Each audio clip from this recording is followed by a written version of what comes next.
खाना तो खा रहे हैं और आपके हिसाब से आप समय से भी खा रहे हैं, पर फिर भी क्यों आपको त्वचा के रोगों की समस्याएं बढ़ती हुई जा रही है, जैसे खुजली का होना, आपको एक्ने का बनना, आपको ऐसी रक्त की पिटिकाएं बन जाना जिसमें कि मवाद आती रहती हैं, या आपको ऐसी समस्या जिसके अंदर आपको शरीर में कहीं भी सफेद दाग की शिकायत होनी शुरू हो गई है।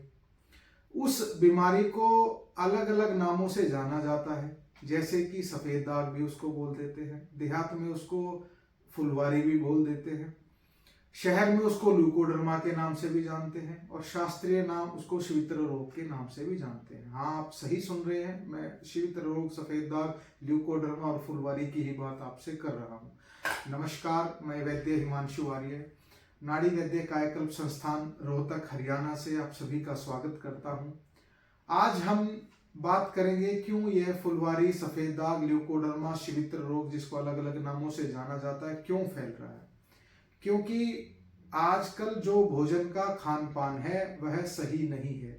हाँ, आप सही सुन रहे हैं, मैं आपको कह रहा हूं सही नहीं है। आप इस पर प्रश्न मुझ पे देने वाले हैं कि सही आप कैसे कह सकते हैं, क्यों नहीं है। ये जो लाड प्यार में आपने रोटी को बनाना बंद कर दिया है और अपने छोटे छोटे बच्चों को आप दूध के साथ नमकीन सुबह नाश्ते में दे रहे हैं, आप उसको बड़े प्यार से, लाड से, प्यार से उसको दे रहे हैं कि ले बेटा तू इसको खा ले, पर आप अनजाने में सबसे बड़ा जहर उसको देने जा रहे हैं।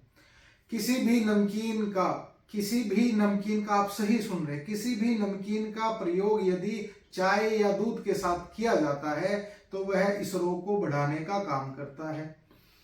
रोटी न बनाकर आप उसको बड़े प्यार से, भावुक होकर आप उसको सुबह ब्रेड खिला रहे हैं, चलो वह भी ठीक है, पर ब्रेड के ऊपर लगा हुआ नमकीन बटर किसी भी कंपनी का जो बाहर आपको मिल रहा है, और उसके बाद आप उसको दूध दे रहे हैं, आप उसको चाय पीने के लिए दे रहे हैं, तो आप उस समस्या को बढ़ा रहे हैं।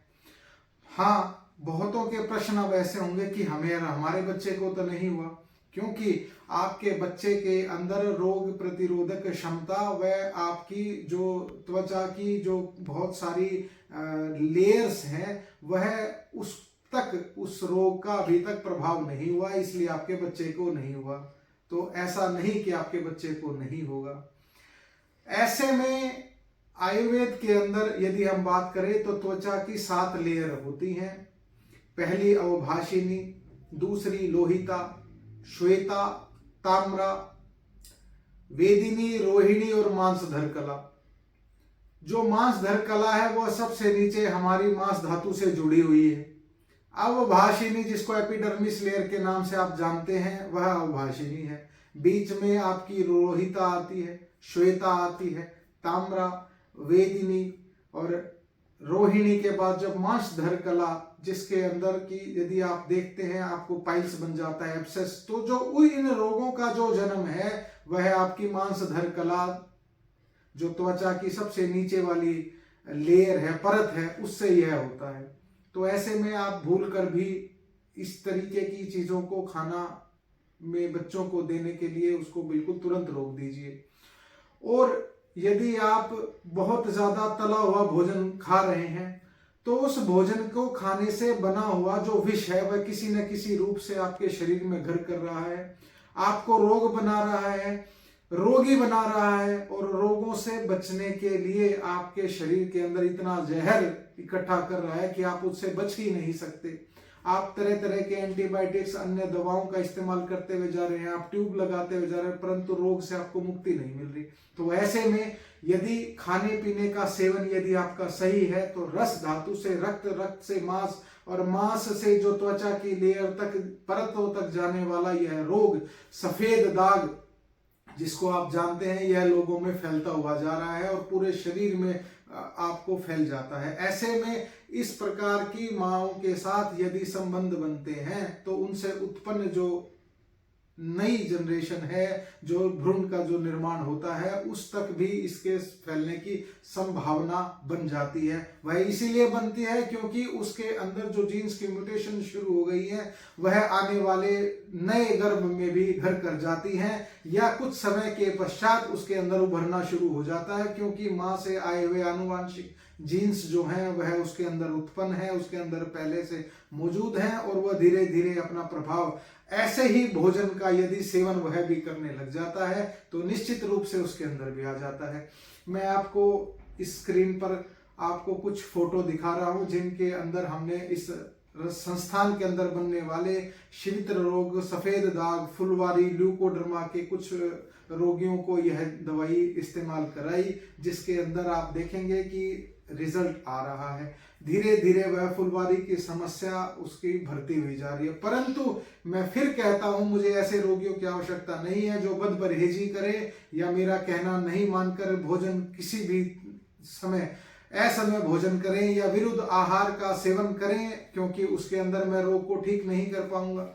मुझे केवल वही रोगी चाहिए जो मेरी बात मानकर परहेज का सेवन करे और नित्य बताए हुए निर्देश अनुसार यदि औषधि का सेवन करते हैं तो आपके आगे परिणाम है।